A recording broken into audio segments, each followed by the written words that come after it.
சாகும் வரை சிறைன்னு தீர்ப்பு வந்ததுக்கே இப்படி கதறி கதறி அழற அபிராமி வாழ வேண்டிய குழந்தைகளை துடிக்க துடிக்க கொல்லும் போது அந்த குழந்தைங்க எவ்வளவு கதறி அழுதுருந்திருப்பாங்க, அவரோட அந்த அம்மாவோட கணவர் எப்படி கதறி கதறி அழுதாருன்றத கொஞ்சம் யோசிச்சு பார்த்திருந்திருக்கலாம். அது மட்டும் இல்ல, இந்த ஆடியோவை கேளுங்க.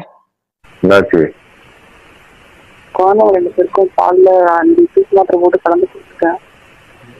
நல்லா ஆனா அவங்க பார்க்க தூங்குற மாதிரி இருக்கு. ஆனா நாளைக்கு வச்சுட்டு போட்டு வச்சிருக்கேன். 5 மாத்திரை போட்டிருக்கேன். ஆனா தூங்குற மாதிரி தான் இருக்காங்க. ஆஃப்டர் ஆல் ஒரு சபலம், ஒரு 10 நிமிஷம் ஏதோ இந்த பிரியாணி வாங்க போனதுலையோ இல்லை வேற எங்கேயோ யாரையோ மீட் பண்ணுறதுலையோ ஏற்படுற ஒரு சின்ன சபலத்தில் நீ பெற்ற குழந்தை, உன்னோட குழந்தை, அதை நீ எவ்வளோ ஆசாசியாக சுமந்து இருந்திருப்ப, எவ்வளோ கஷ்டப்பட்டு பெற்று இருந்திருப்ப, அந்த குழந்தைய துடிக்க துடிக்க ஒரு சபலம் கொலை பண்ண வைக்கிது அப்படின்னா அது எங்களால் எல்லாம் ஏற்றுக்கவே முடியல. நீ ஒரு பெண்ணாவோ ஒரு அம்மாவாவோ நீ இருக்க கண்டிப்பாக லாயக்கு இல்லைங்கிறதுக்காக கிடைச்ச தண்டனை தான் இது. நீ மனசார ஏற்றுக்கணும். இது மட்டும் இல்லை, இப்போ ரீசன்ட் டேஸில் ஒரு அம்மா என்ன பண்ணியிருக்காங்கன்னா, ஜூஸில் ஹஸ்பண்டுக்கு மருந்து கலந்து கொடுத்துருக்காங்க.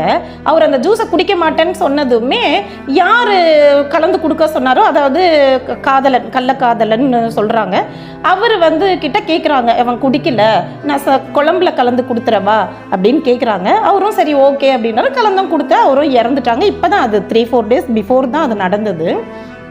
எனக்கு ஒரு விஷயம் மட்டும் புரியவே இல்லை. பெண் புத்தி தான் பெண் புத்தின்னு வச்சுக்கோங்க. ஆண்களுக்கு தான் அதிகப்படியான அறிவு இருக்குல்ல, ரொம்ப யோசிக்கிற திறன் இருக்குல்ல. உங்களுக்கெல்லாம் கூட தெரியாதா? இந்த மாதிரி கொலை பண்ண சொல்லி தூண்டி விடுறோம். நீ குழந்தைய கொண்டுட்டு வந்துரு, உன் ஹஸ்பண்டை கொண்டுட்டு வந்துரு, நம்ம ஜாலியாக வாழலாம், எங்கேயாவது போய் நிம்மதியாக இருக்கலான்னு சொல்லி கொடுக்குறீங்களே, தூண்டி விடுறீங்களே, உங்களால எல்லாம் நிம்மதியாக போய் வாழ்ந்துட முடியுமா? அப்போ சட்டமும் காவல்துறை அதிகாரிகளும் இல்லை மக்களும் கண்ணை மூடிட்டு அமைதியாக இருப்பாங்கன்னு நினைக்கிறீங்களா? இல்லை பேசிக்காவே உங்களுக்கு புரிதல் இல்லையா, இல்லை அறிவு இல்லையா? எனக்கு புரியலை. நம்ம ஒரு தவறு பண்ணோம்னா மாட்டிக்குவோம் அப்படிங்கிற ஒரு எண்ணம் கூட இல்லையா? எப்பவுமே ஒரு கொலை பண்றதை விட, ஒரு தவறு பண்றதை விட, அந்த தவறுக்கும் ஒரு கொலைக்கும் தூண்டுதலா இருந்தவங்களுக்கு தான் அதிகபட்ச தண்டனையா வழங்கப்படணும்னு சட்டமும் எல்லாரும் சொல்லுவாங்க. இன்னொரு விஷயம் சொல்றேன், நான் மறக்காம கவனத்துல வச்சுக்கோங்க. அபிராமிக்கு கிடைச்ச மாதிரி சாகும் வரை சிறை கிடைக்கும் எல்லாருக்கும் நினைச்சிடாதீங்க. சட்டம் கொஞ்சம் மாத்தி யோசிக்க ஆரம்பிச்சதுன்னா இம்மீடியட்டா தூக்குல போட கூட தயங்க மாட்டாங்க. அதனால இனிமே இந்த மாதிரி தவறு பண்றவங்க கொஞ்சம் யோசிங்க, தயவு செஞ்சு பண்ணாதீங்க.